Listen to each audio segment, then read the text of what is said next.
A very good morning, everyone. So, today we will start our new chapter of geography, that is chapter number 4, and the name of the chapter is Air. So, today we will study about the chapter Air. So, let's start. Air. As we know, our earth it is surrounded by a huge blanket of air, and that huge blanket of air is called atmosphere. And if that huge blanket of air will not be there, the living beings on the earth, they cannot survive. They are surviving just because of this huge blanket of air, that is our atmosphere. And this is the huge blanket of the air which provides us the air we breathe. And this not only providing us the air to breathe, but it is also protecting us from the harmful effects of the sun rays, because if it will not be there, we'll directly face the harmful sun rays, and maybe the survival will not be possible. So now we will study about the air and its composition. Nitrogen and the oxygen, they are the two gases which make up the bulk of the atmosphere. These are the two gases which make up the bulk of the atmosphere. As we can see in the diagram, the oxygen is 21% and the nitrogen is 78%. And 1% is the other gases such as the carbon dioxide, the helium, the ozone, the argon, and the hydrogen. As they are in the lesser quantities, so their percentage is low. So now we'll study about these gases. So firstly we'll study about the nitrogen. As nitrogen is not directly useful to us, but somehow nitrogen is indirectly useful to us. Why? Because we all are dependent on the plants, and the plants, they absorb the nitrogen through the soil. The plants, they absorb the nitrogen through the soil because nitrogen is necessary for their growth and development. And if they will not absorb the nitrogen through the soil, their growth and development will not be possible. And this is the plants which are releasing the oxygen, and they are inhaling the carbon dioxide. That is why we all living beings are surviving on the earth. Now, the second is oxygen. As we know, the oxygen is the most important gas, as it is known as the supporting gas. In the absence of the oxygen, the living beings cannot survive on the earth. And the third is carbon dioxide. The carbon dioxide, as we know, it is absorbed by the plants. The carbon dioxide, as the plants, they inhale the carbon dioxide and they exhale the oxygen, and that is necessary for our survival.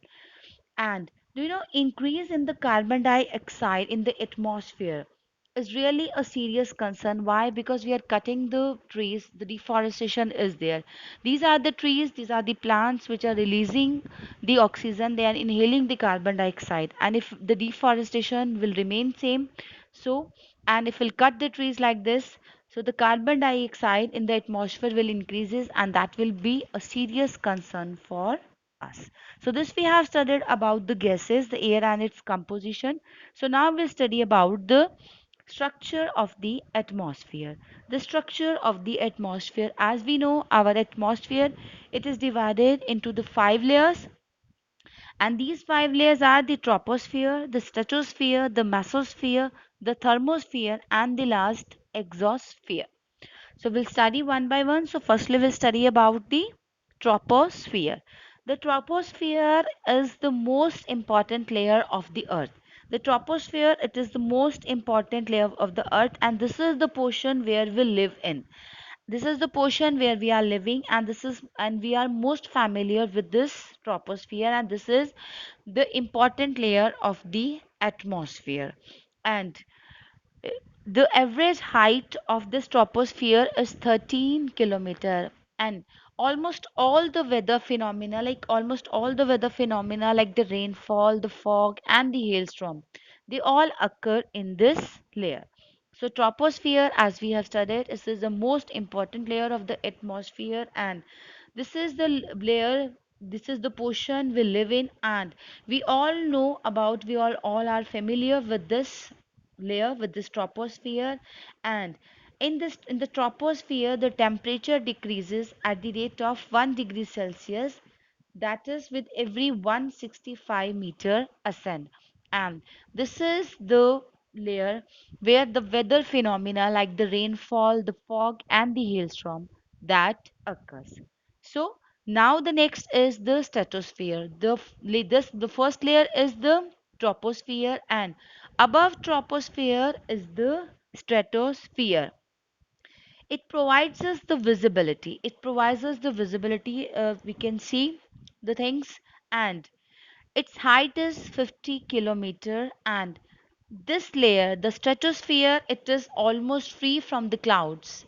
This layer, it is free from the clouds, and this condition, as we know, this is the free from the clouds, and this weather phenomena, this is the as the it is free from the clouds, and the clouds and associated weather phenomena.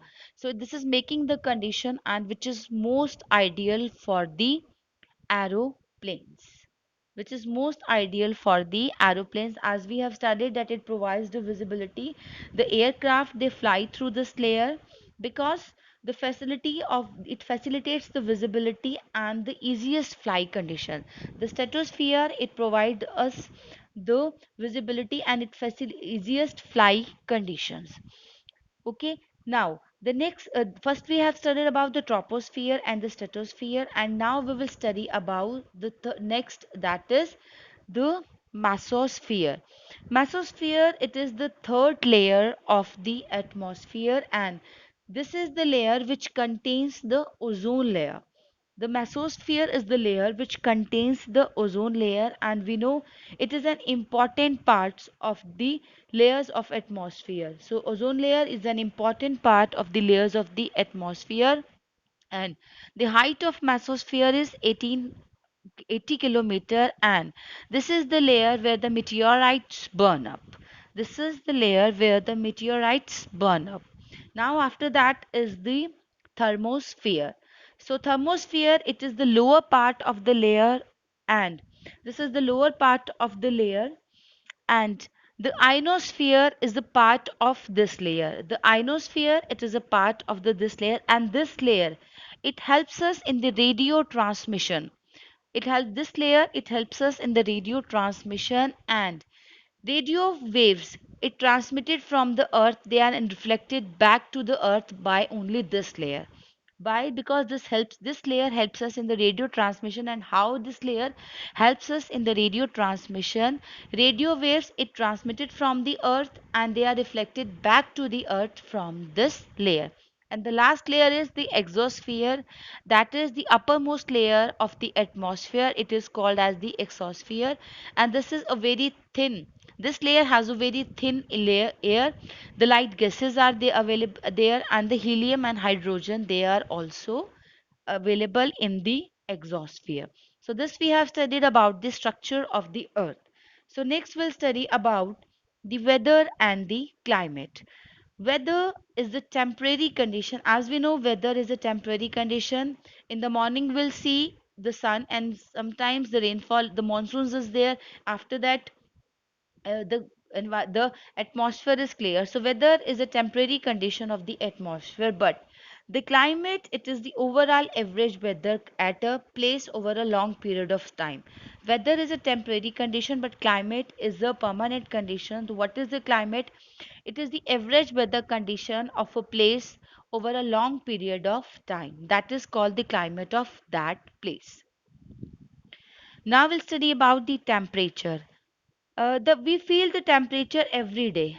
Sometimes we feel hot, sometimes we feel cold, sometimes we'll feel a very good environment. So that temperature that we feel every day, that is called the temperature of the atmosphere.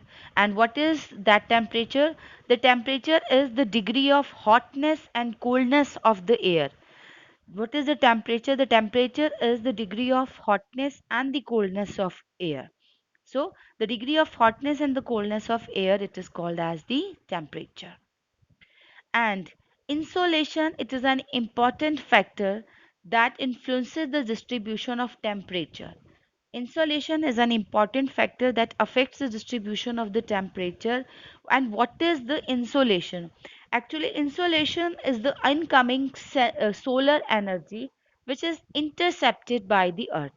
So as we studied the important factor that influence the distribution of temperature, that is the insolation, and insolation is the coming solar energy, and that coming solar energy is intercepted by the earth, and the amount of insolation decreases from the equator towards the poles. As the amount of insolation it is decreases from the equator towards the pole, so we can say the temperature decreases in the same manner. As the amount of insolation decreases from the equator to the poles, in the same manner the temperature also decreases. So in the picture here clearly we can see the insolation, the how the solar energy, how the sun rays, they are coming to the earth and they are intercepted by the earth. So thank you. I hope you understood. So the next we'll study in the next video.